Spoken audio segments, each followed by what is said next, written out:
മഹാഭാരത യുദ്ധത്തിൽ യോദ്ധാക്കളെ കൊല്ലാൻ തെറ്റായ തന്ത്രങ്ങൾ പ്രയോഗിച്ച കൃഷ്ണനെ ന്യായീകരിക്കാനാവുന്നതാണ് എന്ന് ദർശന സ്കൂൾ നെടുമങ്ങാടും അത് ന്യായീകരിക്കാനാവുന്നതല്ല എന്ന് വിവേകാനന്ദ വിദ്യാലയം ഇംഗ്ലീഷ് മീഡിയം സ്കൂൾ. ഇതായിരിക്കും നിങ്ങളുടെ വിഷയം. അപ്പോൾ നിങ്ങൾ അനുകൂലിച്ചും ഇവർ പ്രതികൂലിച്ചുമായിരിക്കും സംസാരിക്കുക. നിങ്ങളുടെ സമയം ഇവിടെ ആരംഭിക്കുന്നു. മഹാഭാരത യുദ്ധത്തിൽ ശ്രീകൃഷ്ണൻ തെറ്റായ തന്ത്രങ്ങളൊന്നും പ്രയോഗിക്കുന്നില്ല. അതിന് ഉദാഹരണമാണ് ഭീഷ്മരുടെയും ദ്രോണരുടെയും കർണന്റെയും മരണം. ആദ്യമായി ഭീഷ്മരുടെ തന്നെ എടുക്കാം. സ്വതന്ത്ര മൃത്യു എന്ന വരം ലഭിച്ച വ്യക്തിയാണ് ഭീഷ്മർ. അങ്ങനെയിരിക്കുമ്പോൾ മറ്റാർക്കും അദ്ദേഹത്തെ വധിച്ചു എന്ന് പറയാൻ കഴിയില്ല. എന്നാൽ ശിഖണ്ഡി അദ്ദേഹത്തിൻ്റെ മരണത്തിലേക്ക് ഒരു നിമിത്തം മാത്രമേ ആകുന്നുള്ളൂ ശിഖണ്ഡി. അതുകൊണ്ട് തന്നെ അവിടെ യാതൊരു തന്ത്രങ്ങളും പ്രയോഗിക്കപ്പെടുന്നില്ല. രണ്ടാമതായി ദ്രോണർ. അദ്ദേഹത്തിൻ്റെ മരണത്തിലേക്ക് നയിച്ചത് ദൃഷ്ടദ്യുമ്നനാണ് അദ്ദേഹത്തെ വധിക്കുന്നത്. ദ്രുപദൻ്റെ പുത്രനാണ് ദൃഷ്ടദ്യുമ്നൻ. ദ്രുപദൻ യാഗം നടത്തിയാണ് ആ യജ്ഞത്തിൽ നിന്ന് വന്നവനാണ് ദൃഷ്ടദ്യുമ്നൻ. അപ്പോൾ ആ യജ്ഞത്തിൻ്റെ ഫലപ്രാപ്തിയാണ് ദ്രോണരെ വധിക്കുന്നതിലൂടെ സംഭവ്യമാകുന്നത്. അടുത്തത് കർണനാകട്ടെ, കർണന് ലഭിച്ച 3 ശാപങ്ങൾ: 1 ബ്രാഹ്മണൻ്റെ ശാപം, 2 പരശുരാമൻ്റെ ശാപം, 3 മാതൃഭൂമിയുടെ ശാപം. ഇത് 3ഉമാണ് അദ്ദേഹത്തിൻ്റെ മരണത്തിലേക്ക് വഴിതിരിച്ചു വിട്ടത്. അതുകൊണ്ട് തന്നെ ഇവയൊന്നും തന്നെ തന്ത്രങ്ങളാണെന്ന് പറയുവാൻ കഴിയില്ല. നമുക്കറിയാം, മഹാഭാരത യുദ്ധത്തിൽ 18 അക്ഷൗഹിണികളാണ് ഉണ്ടായിരുന്നത്. അതിൽ 11 എണ്ണവും കൗരവപക്ഷത്തും ബാക്കിയുള്ള 7 എണ്ണവുമാണ് പാണ്ഡവപക്ഷത്തുമുള്ളത്. എന്നിട്ടും പാണ്ഡവർ ജയിച്ചു. എനിക്കത് ജയിച്ചു എന്നല്ല, പാണ്ഡവരെ ജയിപ്പിച്ചു എന്ന് പറയാനാണ് കൂടുതൽ ആഗ്രഹം. കാരണം ശ്രീകൃഷ്ണൻ്റെ തെറ്റായ യുദ്ധതന്ത്രം കൊണ്ടാണ് പാണ്ഡവർ ജയിച്ചത്. ഇവിടെ ദ്രോണരുടെ കാര്യം പറഞ്ഞായിരുന്നു. നമുക്ക് ദ്രോണരുടെ കാര്യം തന്നെ എടുക്കാം. ദ്രോണർ പാണ്ഡവരുടെയും കൗരവരുടെയും ഗുരുവാണ്. അദ്ദേഹം ഒരൊറ്റ ആൾ മതി പാണ്ഡവരുടെ സർവനാശത്തിന്. ഇതറിയാവുന്ന ശ്രീകൃഷ്ണൻ ഭീമനോട് പറയുന്നു, അശ്വത്ഥാമാവ് എന്നൊരു ആനയെ വധിക്കുവാൻ പറയുന്നു. എന്നിട്ട് യുധിഷ്ഠിരനോട് പറയുന്നു, അശ്വത്ഥാമാ ഹതഹ. അത് കഴിഞ്ഞിട്ട് പതുക്കെ കുഞ്ചരഹ. ഇത് കേട്ട് തളർന്നിരുന്ന ദ്രോണർ തൻ്റെ വില്ല് താഴെ വച്ചിട്ട് തളർന്നിരിക്കുകയായിരുന്നു. അപ്പോൾ വന്നാണ് ഈ ദൃഷ്ടദ്യുമ്നൻ അദ്ദേഹത്തിൻ്റെ കഴുത്ത് വെട്ടി വധിക്കുന്നത്. ഇവിടുന്ന് തന്നെ നമുക്ക് മനസ്സിലാക്കാമല്ലോ ദ്രോണരെ തെറ്റായ യുദ്ധതന്ത്രം കൊണ്ടാണ് വധിക്കുന്നതെന്ന്. ദൃഷ്ടദ്യുമ്നൻ ജനിച്ചത് തന്നെ ആ ലക്ഷ്യത്തിന് വേണ്ടിയാണ്. അപ്പോൾ യാഗത്തിന് ഫലപ്രാപ്തി വേണ്ടെന്നാണോ അങ്ങ് പറയുന്നത്? വേണ്ടെന്നല്ല പറയുന്നത്, മറിച്ച് പാണ്ഡവ പക്ഷത്ത് നിറയെ യോദ്ധാക്കൾ ഉണ്ടായിരുന്നല്ലോ. ശ്രീകൃഷ്ണനുണ്ട് അവരുടെ പക്ഷത്ത്, അർജുനനുണ്ട്. എന്നിട്ട് പോലും ഇങ്ങനെ തെറ്റായ തന്ത്രം കൊണ്ട് വധിക്കുന്നത് എന്നാണ് എൻ്റെ ചോദ്യം. അശ്വത്ഥാമാവ് എന്ന ആനയെ വധിച്ചു എന്നത് പറയുന്നുണ്ട്, പക്ഷെ അത് ദ്രോണർ വ്യക്തമായി കേൾക്കുന്നില്ല. അവിടെയാണ് ഇതിന്റെ. ഞാൻ ഇടപെടട്ടെ. അത് വ്യക്തമായി കേൾക്കുന്നില്ല എന്നുള്ളതല്ല, അത് അങ്ങനെയാണ് ഒരു തന്ത്രമായി പ്രയോഗിച്ചത്. അത് കേൾക്കാത്തതല്ല, കേൾക്കാതിരിക്കാൻ വേണ്ടി പതുക്കെ പറഞ്ഞതാണ്. എന്നാൽ അവിടെ പ്രസക്തമാകുന്ന ഭാഗം എന്നാൽ യാഗം നടത്തി ആ യജ്ഞത്തിൽ നിന്ന് ദ്രുപദൻ ആവശ്യപ്പെട്ടു ദ്രോണരെ കൊല്ലുവാൻ വേണ്ടി ഒരു പുത്രനെ വേണമെന്ന്. ആ യാഗത്തിൻ്റെ ഫലം അതിൽ തന്ത്രമല്ല, മറിച്ച് യുക്തിയുമല്ല, അവിടെ യാഗത്തിൻ്റെ ഫലം മാത്രമാണ് പ്രത്യക്ഷമാകുന്നത്. വീണ്ടും ഇടപെടുകയാണ്. ഈ വിഷയം നിങ്ങൾ ശരിയായി കേൾക്കണം. ഈ തെറ്റായ തന്ത്രങ്ങൾ ഉണ്ട് എന്ന് തന്നെയാണ് വിഷയം. അത് ന്യായീകരിക്കാനാവുന്നതാണ് എന്ന് നിങ്ങളും ന്യായീകരിക്കാനാവുന്നതല്ല എന്നവരുമാണ് പറയുക. ഇത് തെറ്റാണോ ശരിയാണോ എന്നുള്ള ചോദ്യം വരുന്നില്ല. ആദ്യം തന്നെ പറയുന്നു തെറ്റായ തന്ത്രങ്ങൾ പ്രയോഗിച്ച് കൃഷ്ണനെ ന്യായീകരിക്കാനാവുന്നതാണ്. അപ്പോൾ ആ ഒരു പോയിന്റിലേക്കാണ്, ആ വിഷയത്തിലേക്കാണ് നിങ്ങൾ പറയേണ്ടത്. എന്നാൽ ഇതിൽ കൃഷ്ണൻ പങ്കുവഹിക്കാൻ കഴിയില്ല. കാരണം ദ്രോണരുടെയും ദ്രുപദന്റെയും ഇടയിലുള്ള ശത്രുതയും അവരാദ്യം മിത്രങ്ങളായിരുന്നു, അതിനുശേഷം ശത്രുക്കളായതായിരുന്നു. അപ്പോൾ അവർ തമ്മിലുള്ള ശത്രുത മാത്രമേ ഇതിൽ വരുന്നുള്ളൂ. അപ്പോൾ അതിൽ ശ്രീകൃഷ്ണന് യാതൊരു പങ്കുമില്ല. അപ്പോൾ പങ്കില്ല എന്ന് പറയുന്നതും ന്യായീകരിക്കുക തമ്മിലുള്ള വിഷയത്തിൽ നിന്നും വ്യതിചലിക്കുകയാണ് നിങ്ങൾക്ക് പറയാം. അപ്പോൾ നിങ്ങൾ ഉദ്ദേശിക്കുന്നത് കൃഷ്ണനും യുധിഷ്ഠിരനും ഒക്കെ ചെയ്തത് തെറ്റ അല്ല എന്നാണോ? ആ യാഗത്തിൻ്റെ ഫലപ്രാപ്തിക്ക് വേണ്ടി ഫലപ്രാപ്തി ഉണ്ടാകുക എന്നത് മാത്രമാണ് ഒരു കർമ്മം ചെയ്താൽ അതിന് എന്തായാലും കർമ്മഫലം ഉണ്ടാകും. ആ യാഗത്തിൻ്റെ ഫലമാണ് അവിടെ നടക്കുന്നത്. അപ്പോൾ അതിനുവേണ്ടി സഹായം ചെയ്യുക മാത്രമാണ് കൃഷ്ണനും യുധിഷ്ഠിരനും ചെയ്യുന്നത്. അപ്പോൾ യുധിഷ്ഠിരൻ കള്ളം പറഞ്ഞില്ല എന്ന് തന്നെ വയ്ക്കട്ടെ. 30 സെക്കൻഡും കൂടി ബാക്കിയുണ്ട്. യുധിഷ്ഠിരൻ കള്ളം പറഞ്ഞില്ല എന്ന് തന്നെ വയ്ക്കട്ടെ. മഹാപ്രസ്ഥാന സമയത്ത് അദ്ദേഹം പോലും ഒരു നരകം കാണേണ്ടി വരുന്നുണ്ടല്ലോ, അതിനെക്കുറിച്ച് എന്താണ് പറയാനുള്ളത്? അതൊരു നരകമാണല്ലോ. എന്നാലും അദ്ദേഹം അങ്ങനെ ചെയ്തത് ശരിയാണെന്നാണോ നിങ്ങൾ പറയുന്നത്? ഒരു കർമ്മം ചെയ്യുന്നു, ആ കർമ്മത്തിന്റെ ഫലമാണ് അദ്ദേഹത്തിന് ലഭിക്കുന്നത്. കർമ്മം ചെയ്താൽ സമയം കഴിഞ്ഞിരിക്കുന്നു.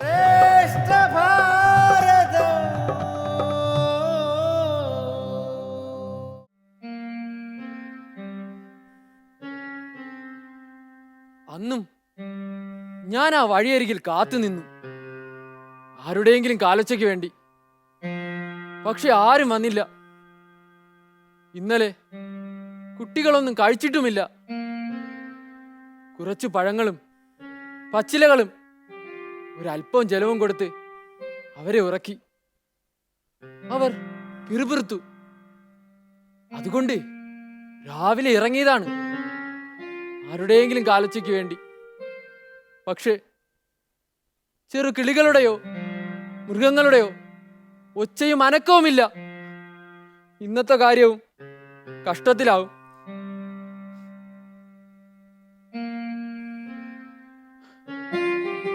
അതാ ഒരു കാലച്ച, ആരൊക്കെയോ വരുകയാണ്. ഒരു മുനിമാരുടെ സംഘമാണ് വരുന്നത്. ഞാനൊരു വൃക്ഷച്ചുവടിൽ ഒളിച്ചിരുന്നു. അവർ തുറസായ സ്ഥലം വിട്ട് കാടിനുള്ളിലേക്ക് കടന്നു. ഞാൻ എന്റെ ഭാണ്ഡത്തിൽ കരങ്ങളിട്ട് പരിശോധിച്ചു. അവയെല്ലാം അവിടെ തന്നെ ഉണ്ട്. അവർ ഏകദേശം കാടിനകത്തായപ്പോൾ ഞാൻ ഊർജിത ബലത്തോടെ എന്റെ ഭാണ്ഡത്തിൽ നിന്നും കത്തിയും ഗദയും എടുത്ത് അവരുടെ മുന്നിലേക്ക് ചാടി വീണു. അവർ 7 മുനിമാരായിരുന്നു. അവർ അധികമൊന്നും പേടിച്ചോടിയില്ല, സമചിത്തത പാലിച്ചു നിന്നു. അവരെ പേടിപ്പിക്കുവാൻ ഞാൻ കത്തികാട്ടി ആക്രോശത്തോടെ ചോദിച്ചു, എടുക്ക് എടുക്ക്. അവരുടെ കയ്യിൽ ധനവും ധാന്യവും അവനും മലരും ഉണ്ടായിരുന്നു.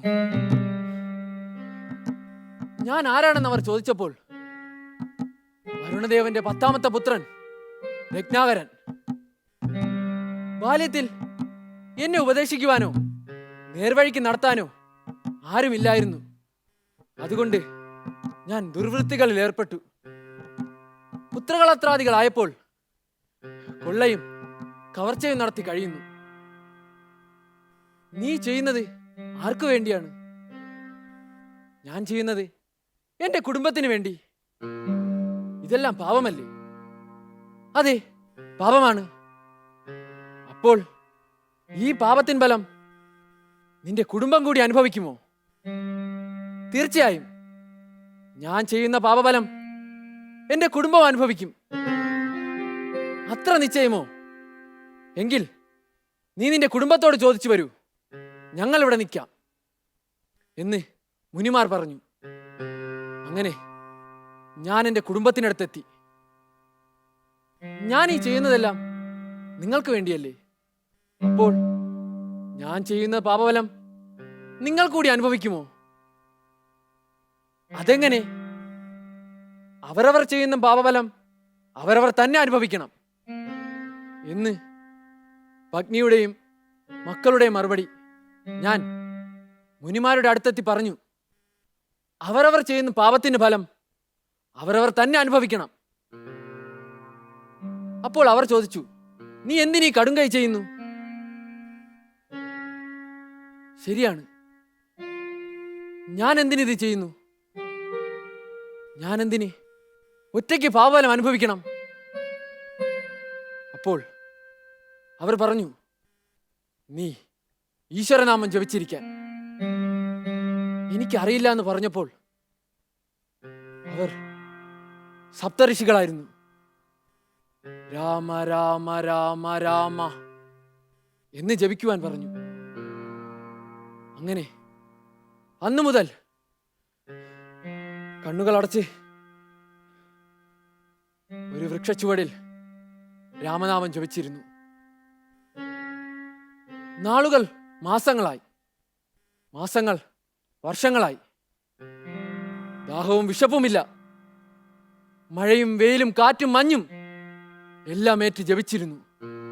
ഞാൻ അറിഞ്ഞില്ല, എനിക്ക് ചുറ്റും ചിതൽപുറ്റുകൾ പുറ്റുകൂട്ടി തുടങ്ങിയിരുന്നു. അങ്ങനെ ഞാൻ ആ ചിതൽപുറ്റിനകത്തായി. രാമനാമജപം ആ വനത്തിൽ മുഴങ്ങിക്കേട്ടു. വർഷങ്ങൾക്കു ശേഷം ആ സപ്തഋഷികൾ വനത്തിൽ കൂടി തിരിച്ചു വന്നു. അവർ കേട്ടു ഒരു അശരീരി, രാമ രാമ രാമ. അത് ആ ചിതൽപുറ്റിൽ നിന്നാണെന്ന് മനസ്സിലാക്കി അവർ ചിതൽപുറ്റ് പൊളിച്ച് എന്നെ പുറത്തിറക്കി. അങ്ങനെ ഞാൻ വാൽമീകിയായി. ഞാൻ തമസാ നദീതീരത്ത് കുടിൽ കെട്ടി താമസിച്ചു.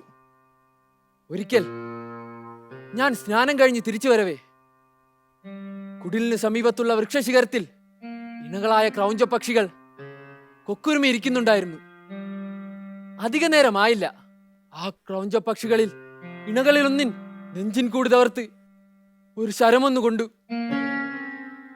ആ പക്ഷി നിലംപൊത്തി.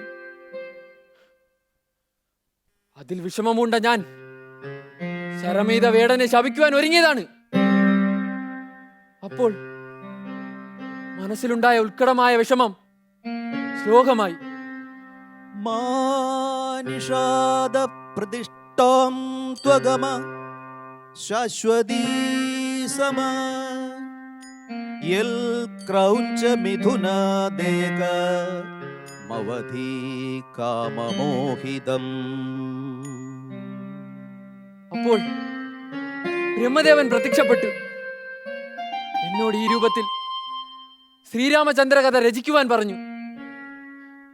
ശ്രീരാമചന്ദ്രന്റെ പൂർവ്വകഥ അദ്ദേഹം പറഞ്ഞു തന്നു. ഞാനും ശ്രീരാമചന്ദ്രനും ഒരേ കാലഘട്ടത്തിലായിരുന്നു ജീവിച്ചിരുന്നത്. പ്രജാഹിതത്തിനു വേണ്ടി ഗർഭിണിയായ സീതയെ ഉപേക്ഷിച്ചപ്പോൾ അവർക്ക് അഭയം നൽകിയതും സീതയുടെ പിഞ്ചോമനകളെ വളർത്തി പഠനത്തിലും ആയുർവിദ്യയിലും മുൻപനാക്കാൻ സാധിച്ചു. കൂടാതെ ശ്രീരാമചരിത കാവ്യങ്ങൾ അവരെ പഠിപ്പിച്ചു. അയോധ്യാപുരിയിലെത്തി ലവകുശന്മാരെ കൊണ്ട് ശ്രീരാമചരിത കാവ്യങ്ങൾ ആലപിച്ചു. ഇത് ശ്രമിച്ച ശ്രീരാമൻ ആശ്രമത്തിലേക്ക് വന്ന് സീതയെ ക്ഷണിച്ചു. ഞാൻ തിരിച്ചെത്തി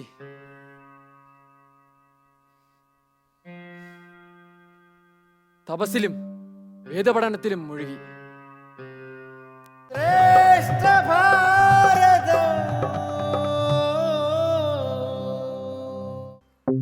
മാണ്ഡുകർണി എന്ന മഹാമുനി ദണ്ഡകാരണ്യ മധ്യത്ത് നിർമ്മിച്ച സംഗീതമുയരുന്ന അക്ഷയമായ തടാകത്തിന്റെ പേരെന്ത്? A. Panchanadam, B. Punjab Saras, C. Chandrabhaga, D. Iravati. Your time starts now.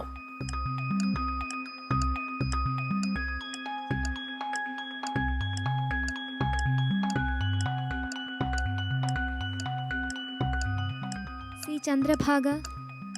C Chandrabhagam ഞാൻ ലോക്ക് ചെയ്യട്ടെ? ലോക്ക് ചെയ്യണോ? Okay, C Chandrabhaga. അപ്പൊ നിങ്ങൾ പറഞ്ഞ ഉത്തരം തെറ്റാണ്. ടീം എ ഉത്തരം പറഞ്ഞിട്ടില്ല. അപ്പം ആ ചോദ്യം ടീം ബിക്ക് കൈമാറുകയാണ്. ക്വസ്റ്റ്യൻ ഇതാണ്: മാണ്ഡുകർണി എന്ന മഹാമുനി ദണ്ഡകാരണ്യ മധ്യത്ത് നിർമ്മിച്ച സംഗീതമുയരുന്ന അക്ഷയമായ തടാകത്തിന്റെ പേരെന്ത്? A. Panchanadam, B. Punjab Saras, D. Iravati. Your time starts now. B. Punjab Saras. B. Punjab Saras നമ്മൾ ലോക്ക് ചെയ്യുന്നു.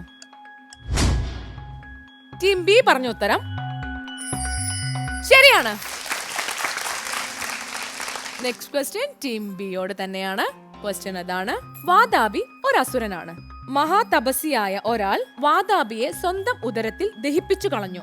ആരാണ് ആ തപസ്വി? A. Agastyan, B Pulastyan, C Angiras, D Vasishthan. Your time starts now. A Agastyan. A Agastyan. Okay, നമ്മൾ ലോക്ക് ചെയ്തിരിക്കുന്നു എ അഗസ്ത്യൻ. നിങ്ങൾ പറഞ്ഞ ഉത്തരം, ടീം ബി പറഞ്ഞ ഉത്തരം ശരിയാണ്.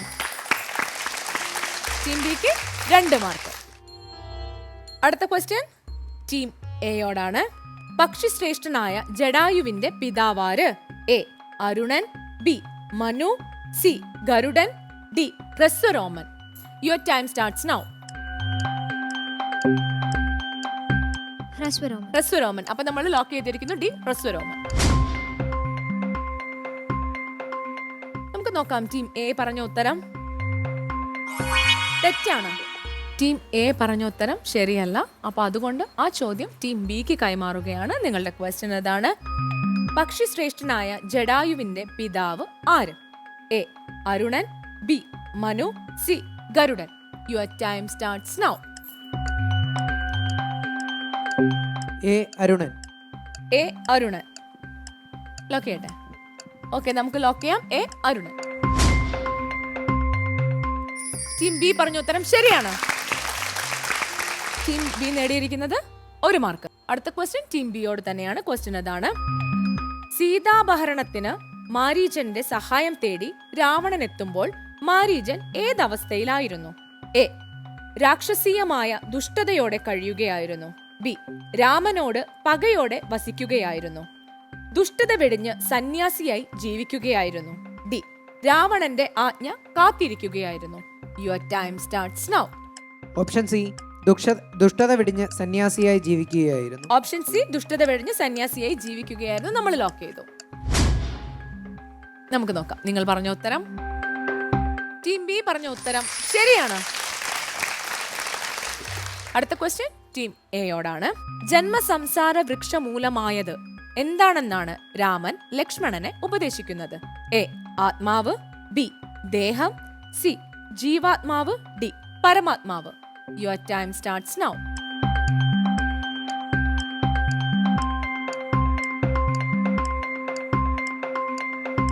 സി ജീവാത്മാവ്. സി ജീവാത്മാവ്. ലോക്ക് ചെയ്യട്ടെ? എനിവേ നിങ്ങളുടെ ടൈം പോയിക്കൊണ്ടിരിക്കുകയാണ്. ലോക്ക് ചെയ്യട്ടെ? ഓക്കെ, ലോക്ക് ചെയ്യുന്നു. സി ജീവാത്മാവ്. ടീം എ പറഞ്ഞ ഉത്തരം തെറ്റാണ്. ടീം എ ഉത്തരം പറഞ്ഞിട്ടില്ല. ആ ചോദ്യം ടീം ബിക്ക് കൈമാറുകയാണ്. ക്വസ്റ്റ്യൻ ഇതാണ്: ജന്മസംസാര വൃക്ഷമൂലമായത് എന്താണെന്നാണ് രാമൻ ലക്ഷ്മണനെ ഉപദേശിക്കുന്നത്? ഓപ്ഷൻ ഇതാണ്: എ ആത്മാവ്, ബി ദേഹം, ഡി പരമാത്മാവ്. Your time starts now. B ദേഹം. ബി ദേഹം. നമ്മൾ ലോക്ക് ചെയ്യുന്നു ബി ദേഹം. ടീം ബി പറഞ്ഞ ഉത്തരം ശരിയാണ്. ടീം ബിക്ക് 1 മാർക്ക്. അടുത്ത ക്വസ്റ്റ്യൻ ടീം ബിയോട് തന്നെയാണ്. ക്വസ്റ്റ്യൻ അതാണ്: സീതയെ രാവണനാണ് അപഹരിച്ചു കൊണ്ടുപോയതെന്ന് രാമനോട് ആദ്യം പറയുന്നത് ആരാണ്? A Hanuman, B Sugreevan, C Jatayu, D Kabandhan. Your time starts now. C Jatayu. C Jatayu. നമുക്ക് ലോക്ക് ചെയ്യാം സി ജടായു. നമുക്ക് നോക്കാം. നിങ്ങൾ പറഞ്ഞ ഉത്തരം ശരിയാണ്.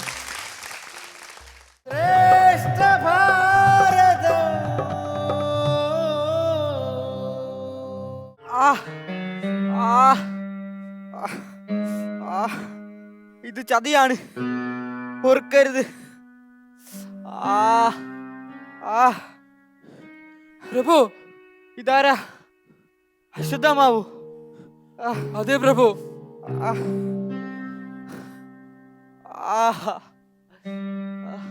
കൃപാചാര്യനും കൃതവർമാവും ഉണ്ടല്ലോ. അതെ പ്രഭു. നിങ്ങൾ വിഷമിക്കരുത്, ഇത് ചതിയാണ്. പാണ്ഡവർ അവരുടെ വിജയം നേടിയത് മുഴുവൻ ചതിയിലൂടെയാണ്.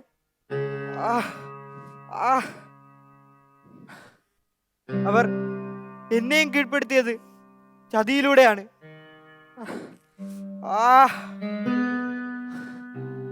അങ്ങയുടെ പിതാവ് ദ്രോണാചാര്യരെ പോലും ചതിയിലൂടെയാണ് വധിച്ചത്. കഴിയുമെങ്കിൽ പാണ്ഡവരുടെ നാശം ഉറപ്പാക്കണം. ഇന്ന് രാത്രി തന്നെ അങ്ങ് സമാധാനമായിരിക്കൂ. എന്റെ പിതാവിനെ ചതിയിലൂടെ വധിച്ച ആ ദുഷ്ടദിമ്നനെ വധിക്കാതെ ഞാൻ എന്റെ പടച്ചട്ട ഊരുകയില്ല. ഇതങ്ങയുടെ ആവശ്യത്തെക്കാൾ ഉപരി എന്റെ ആഗ്രഹം കൂടിയാണ്. ഇല്ലെങ്കിൽ ദ്രോണപുത്രൻ എന്ന പദവിക്ക് ഞാൻ അർഹനല്ല. ഒരു നിമിഷം നിൽക്കൂ, അടുത്തേക്ക് വരൂ. ഞാൻ അശ്വത്ഥാമാവിനെ കൗരവപ്പടയുടെ സേനാധിപതിയായി നിയമിക്കുന്നു. അശ്വത്ഥാമാവേ, എല്ലാ അനുഗ്രഹങ്ങളും. ഞാൻ പാണ്ഡവരോട് പ്രതികാരം ചെയ്ത് തിരിച്ചു വരൂ.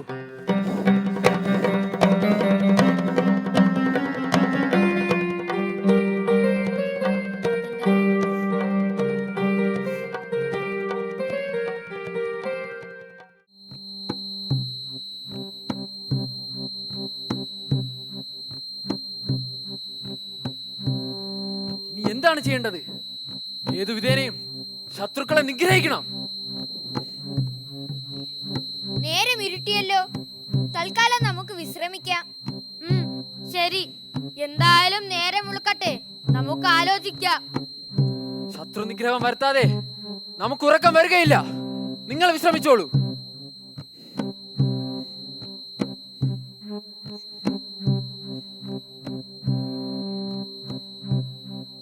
എന്താ അത്? ആ കൂമൻ കാക്കകളെ ആക്രമിക്കുന്നു. രാത്രി മൂങ്ങകൾക്ക് കണ്ണു കാണാം, കാക്കകൾക്ക് കണ്ണു കാണില്ല. ഇതുപോലെ ഇന്ന് രാത്രി തന്നെ ആ പാണ്ഡവ ശിബിരം മുഴുവനും തകർക്കണം. അശ്വത്ഥാമാവേ, ഉറങ്ങിക്കിടക്കുന്നവരെ ചതിയിലൂടെ വധിക്കുന്നത് അധർമ്മമാണ്. ഇവിടെ ധർമ്മവും അധർമ്മവും ഇല്ല, ലക്ഷ്യമാണ് പ്രധാനം. അതാണ് ആ കൂമൻ പഠിപ്പിക്കുന്ന പാഠം. ഞാൻ പുറപ്പെടുന്നു. നിങ്ങൾക്ക് വേണമെങ്കിൽ പിന്തുടരാം. ഒറ്റയ്ക്ക് പോണ്ട, ഞങ്ങൾ കൂടെ വരാം. എങ്കിൽ ശരി, നമുക്ക് പ്രാർത്ഥിച്ചിട്ട് പോകാം.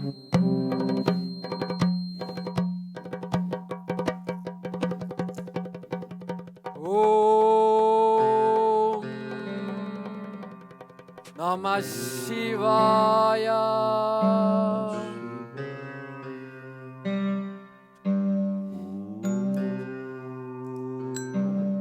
ശിവഭഗവാന്റെ അനുഗ്രഹത്താൽ കിട്ടിയ ഈ കരവാൾ നമ്മെ രക്ഷിക്കും.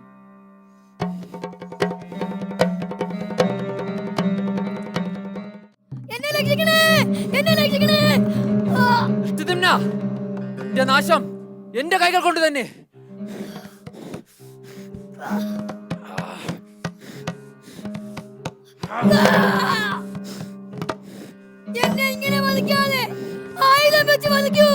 ഇല്ല, എന്നെ നാം ആയുധം ഉപയോഗിച്ച് വധിക്കില്ല. എന്റെ പിതാവിനെ ചതിയിലൂടെ നിഗ്രഹിച്ചതിന്റെ ശിക്ഷയാണിത്. ഈ വേദന സഹിച്ച് സഹിച്ച് മരിക്കണം.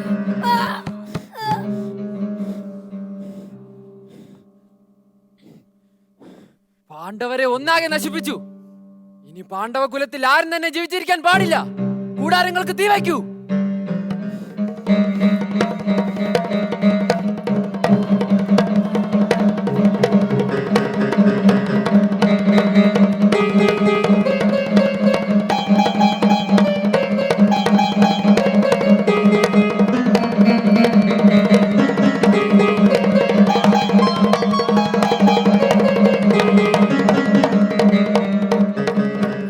ആഗ്രഹപ്രകാരം പാണ്ഡവരെ ഒന്നാകെ കൊന്നൊടുക്കി. ഇനി ആരും തന്നെ അവശേഷിക്കാതിരിക്കാൻ കൂടാരങ്ങൾക്ക് തീയം വച്ചു. ഇനി നമുക്ക് മടങ്ങാം.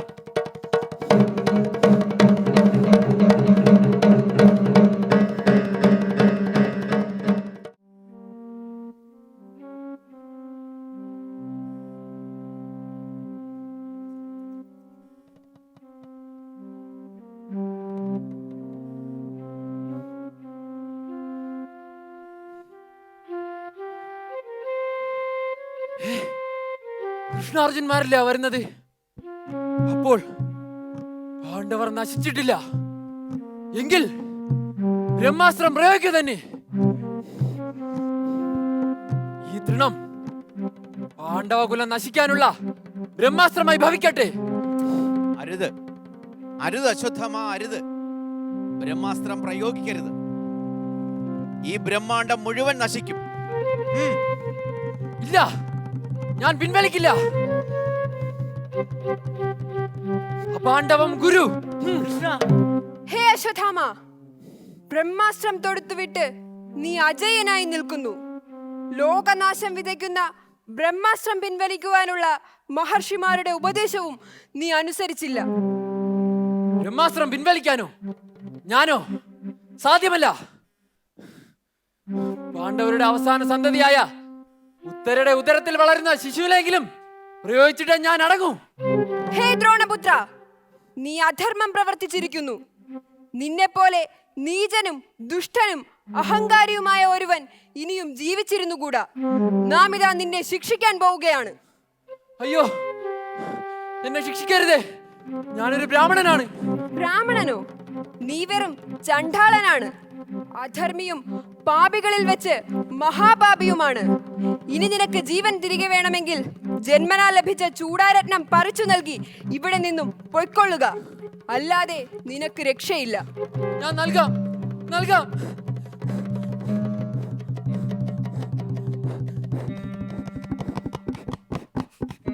ആ!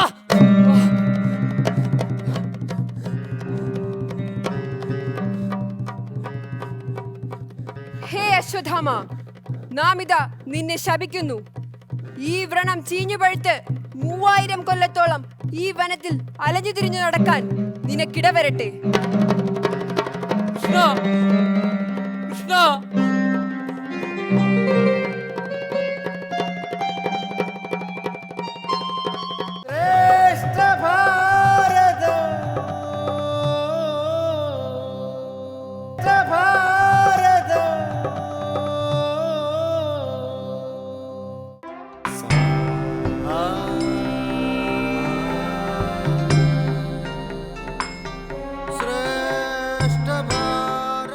ഇത്തവണത്തെ വാദപ്രതിവാദ മത്സരങ്ങൾക്ക് 2 ടീമുകൾ ഒരുങ്ങിക്കഴിഞ്ഞു. ഇവിടെ ആരാണ് വാദം ആദ്യം ഉന്നയിക്കുന്നത്? ഓക്കെ, നമുക്ക് വാദത്തിലേക്ക് കടക്കാം.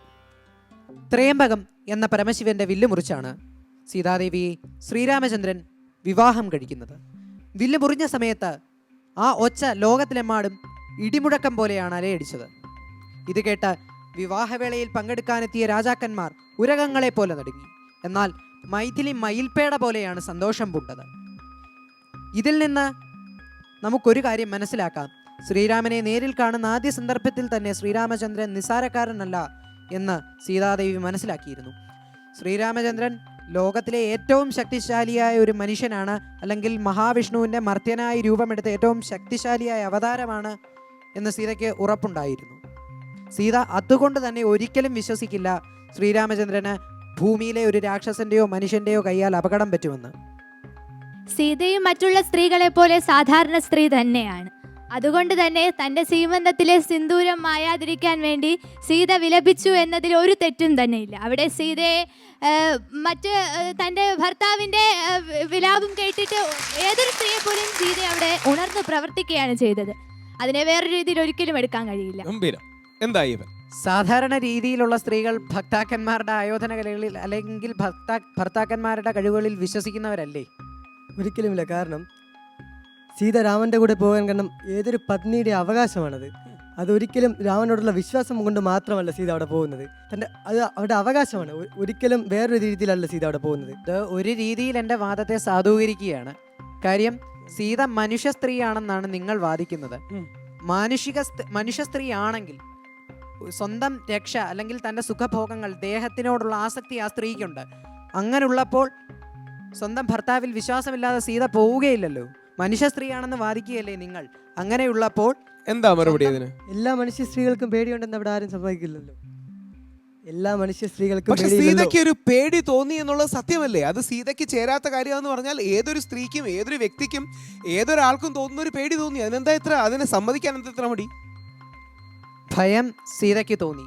എന്നാൽ കൂടിയും ഇതിലും ഭയപ്പെട്ട അവസരങ്ങൾ സീതയുടെ ജീവിതത്തിലില്ലായിരുന്നു.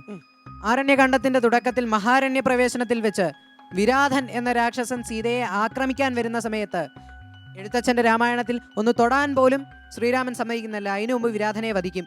അങ്ങനെയുള്ള ഒരു ഭീകര സത്വത്തെ തൻ്റെ കൺമുൻപിൽ വെച്ച് വധിച്ച ശ്രീരാമചന്ദ്രന്റെ വീരത്വത്തെ കുറിച്ച് സീതയ്ക്ക് യാതൊരുവിധ സംശയങ്ങളും വരേണ്ട പേടി ഉണ്ടാകാം, പക്ഷെ അതിനു മേളിലാണ് ശ്രീരാമന്റെ കഴിവിലുള്ള വിശ്വാസം അല്ലേ? തീർച്ചയായിട്ടും. അപ്പൊ ഇത്രയൊക്കെ ആയിട്ട് സീതയ്ക്ക് എന്തുകൊണ്ട് ശ്രീരാമന് വിശ്വാസമല്ല? നമ്മുടെ പോയിന്റ് അതാണ്, സീതയ്ക്ക് ചേരാത്ത രീതിയിൽ സീത ബിഹേവ് ചെയ്തു. സീതയുടെ മാത്രമല്ല ഏതൊരു സ്ത്രീയുടെ മനസ്സ് ചഞ്ചലപ്പെട്ടു. അതൊരു സത്യമല്ലേ? എന്തിനാണ് ഇല്ലെന്ന് പറയാം? നല്ലൊരു ആർഗ്യുമെന്റ് അല്ലേ? ഏതൊരു വ്യക്തിയുടെയും, സ്ത്രീയുടെയും പുരുഷന്റെയും, പ്രത്യേകിച്ച് സ്ത്രീയുടെ മനസ്സ് ചഞ്ചലപ്പെട്ടു പോയി എന്ന് അംഗീകരിക്കാൻ താങ്കൾക്ക് എന്താ മടി?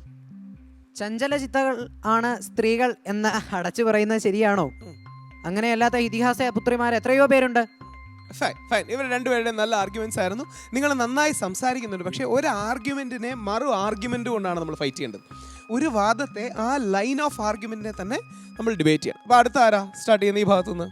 ശ്രീരാമൻ ലോകൈക വീരനാണെന്നും പാശുപശാസ്ത്രം കുലച്ചവനാണെന്നും താടകയെ വധിച്ചവനാണെന്നും യാഗരക്ഷകനാണെന്നുമൊക്കെ സീതയ്ക്ക് അറിയാമെന്നിട്ടും മാരീചന്റെ മായാവിലാപം കേട്ട് ശ്രീരാമനെ സീത അവിശ്വസിക്കുകയാണ് ഉണ്ടായത്.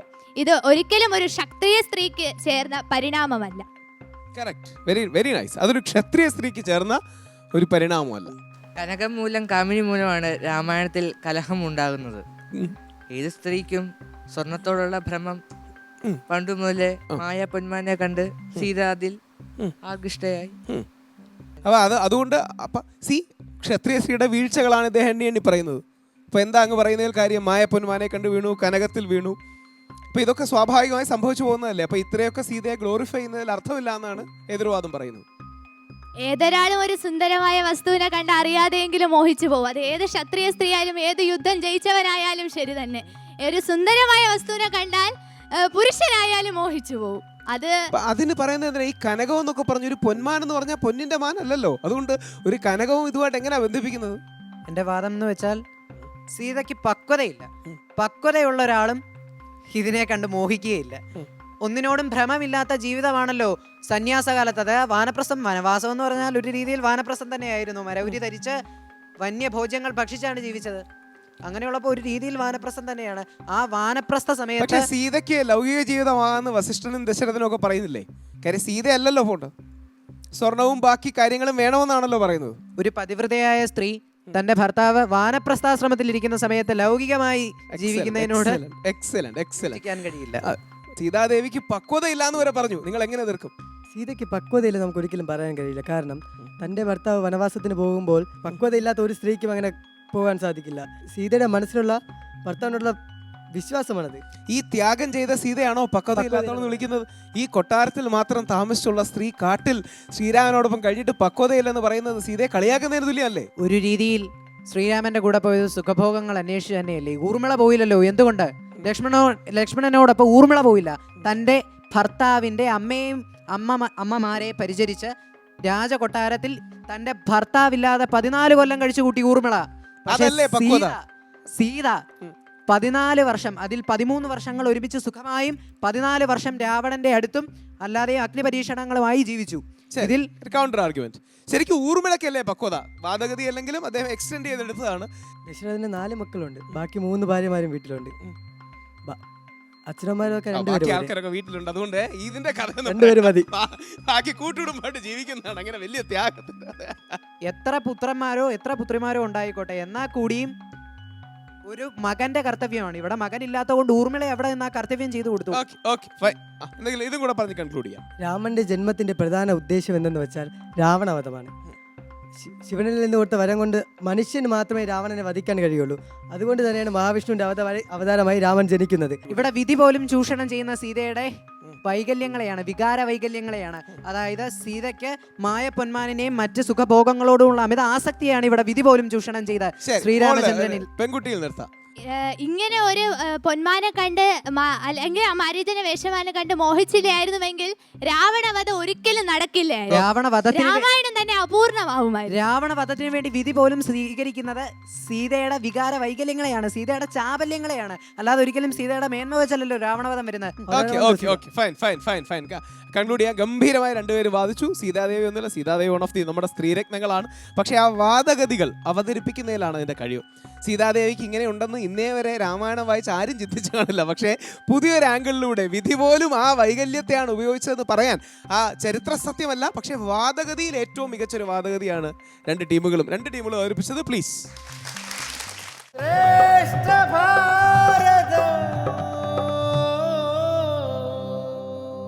ഓം അമൃതേശ്വരി നമഃ. മയേവ മനാദസ്വ മയി ബുദ്ധിം നിവേശയ നിവശിഷ്യസി മയ്യേവ അദഊർധ്വം ന സംശയഃ. ശ്രീമദ് ഭഗവത്ഗീതയിലെ 12-ാം അധ്യായം ഭക്തിയോഗത്തിലെ 8-ാമത്തെ ശ്ലോകമാണ് ഇത്. ഭഗവാനിൽ തന്നെ മനസ്സുറപ്പിക്കുന്ന ഏകാന്ത ഭക്തൻ സ്വസ്ഥാനത്തിൽ നിന്നും ഭ്രമിക്കുകയില്ല. നമേ ഭക്ത പ്രണശ്യതി എന്ന് പറഞ്ഞിട്ടുണ്ടല്ലോ. ഭക്തി അല്പമുണ്ടായാലും അതിൽ ക്രമേണ വളർന്ന് മുക്തി പ്രാപിക്കുകയും ചെയ്യും. ഏകാന്തമായ ഭക്തി എല്ലാവർക്കും ലഭിച്ചു എന്ന് വരില്ല. അപ്പൊ എന്താ മാർഗം? ഭഗവാനെ നിരന്തരം ഓർക്കാൻ ശ്രമിക്കുക. നമ്മുടെ ഭാഗവതത്തില് നാമഭക്തിയെക്കുറിച്ച് 9 തരത്തിലുള്ള ഭക്തിയെക്കുറിച്ച്: ശ്രവണം, കീർത്തനം, വിഷ്ണു സ്മരണം, പാദസേവനം, അർച്ചനം, വന്ദനം, ദാസ്യം, സഖ്യം, ആത്മനിവേദനം. ഇതിലേത് മാർഗം വേണമെങ്കിലും നമുക്കിഷ്ടമുള്ളത് തിരഞ്ഞെടുക്കാം. പക്ഷേ നിരന്തര പരിശീലനം ചെയ്യണമെന്ന് മാത്രം. മഹാബലിയുടെ ഭക്തി സ്വരൂപം ആത്മനിവേദനമായിരുന്നു. ശ്രീരാമദേവനോട് ഹനുമാൻജിക്കുള്ളത് ദാസ്യഭാവമായിരുന്നു. ഒരിക്കൽ ഹനുമാൻജിക്ക് ലക്ഷ്മണൻ ഒരു മാല കൊടുത്തു. നവരത്നങ്ങൾ പതിച്ച മനോഹരമായൊരു മാല കൈ കിട്ടിയതും ഹനുമാൻജി എന്താ ചെയ്തത്? മാലയിൽ ഓരോ മുത്തും കടിക്കുക, പൊട്ടിക്കുക, നോക്കുക, വലിച്ചെറിയുക. ഇതിങ്ങനെ തുടർന്നുകൊണ്ടിരുന്നു. ഇത് കണ്ടപ്പോൾ ലക്ഷ്മണനോട് ദേഷ്യം വന്നു. ഹനുമാൻജി, എന്താണ് ഈ കാണിക്കണത്? എത്ര വില കൂടി മാല അറിയോത്? അതിന് ഇതിലെന്റെ സ്വാമിയെ കാണാനില്ലല്ലോ. നിന്റെ സ്വാമിയോ? അങ്ങനെയെങ്കിൽ നിന്റെ ഹൃദയത്തിൽ എപ്പുണ്ടോ? ലക്ഷ്മണന്റെ ചോദ്യം കേട്ടതും ഹനുമാൻ മാറി പിളർത്തി. അത്ഭുതം ഉണ്ടായത്, ലക്ഷ്മണൻ സീതാസമേതം പുഞ്ചിരി തൂകിയിരിക്കുന്ന ശ്രീരാമദേവനെയാണ് ലക്ഷ്മണൻ കണ്ടത്. ഹനുമാൻജിയുടെ അചഞ്ചല ഭക്തിക്ക് മുന്നിൽ ലക്ഷ്മണൻ സാഷ്ടാംഗം പ്രണമിച്ചു. അമ്പുടിയമ്മ ജീവിതത്തിൽ ഭക്തിയുടെ സ്ഥാനത്തെക്കുറിച്ച് അമ്പുടിയമ്മ പറയുന്നത് ഉണ്ണി പറയാം. ഒരു മനുഷ്യാസ്ത്രം നമ്മൾ വിചാരിക്കുന്ന അത്ര ദൈർഘ്യമൊന്നുമില്ല. കാലം അനന്തമായി പോയിക്കൊണ്ടിരിക്കുകയാണ്.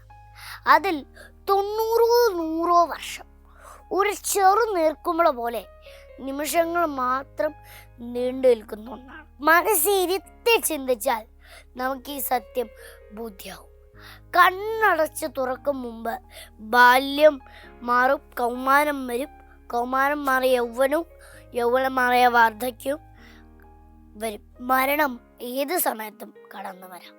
നമ്മുടെ കർമ്മങ്ങളിൽ ശ്രദ്ധ, ഭക്തി, വിശ്വാസം ഇവ 3 സ്വഭാവമാക്കി മാറ്റിയാൽ ആധ്യാത്മികത ശീലിക്കാൻ നമുക്ക് ബുദ്ധിമുട്ടുണ്ടാവില്ല. ഇവ 3 ഇല്ലാത്തതാണ് നമുക്ക് ചുറ്റും കാണുന്ന പ്രശ്നങ്ങൾക്കെല്ലാം കാരണം. ഭഗവാനോടുള്ള നിഷ്കളങ്ക പ്രേമം നമ്മുടെ ഹൃദയത്തിൽ നിറഞ്ഞു തുളുമ്പിയാൽ യാതൊന്നിനും ബുദ്ധിമുട്ടുണ്ടാവില്ല. ആശ്രമത്തിൽ ഇതുവരേക്കും ആരോടും ഒന്നും ചോദിച്ചു വാങ്ങിയിട്ടില്ല. എല്ലാം താനേ വന്ന് ചേരുകയാണ്. യഥാർത്ഥ ഭക്തന് ഒന്നും അന്വേഷിച്ച് അലയണ്ടെന്നർത്ഥം. ബലപ്രതീക്ഷയില്ലായിരിക്കുക, ഈശ്വരൻ്റെ കയ്യിലൊരു വെറൊരു ഉപകരണമാണെന്ന് ചിന്തിക്കുക, പ്രസാദ ബുദ്ധിയാൽ എല്ലാം സ്വീകരിക്കുക, ഇതൊക്കെ ഒരു യഥാർത്ഥ ഭക്തന്റെ ലക്ഷണങ്ങളാണ്. നമുക്ക് ആ ഭക്തി കയ്യിൽ വഹിക്കാൻ ശക്തിതാ ജഗദംബ, ഭക്തിതാ ജഗദംബ, അൻപിതാ ജഗദംബ, നൻപിത്തി തന്തന്നെ കാത്തിടുവാൻ ശക്തിതാ ജഗദംബ, ഭക്തിതാ ता जगदम्बा श्रेष्ठ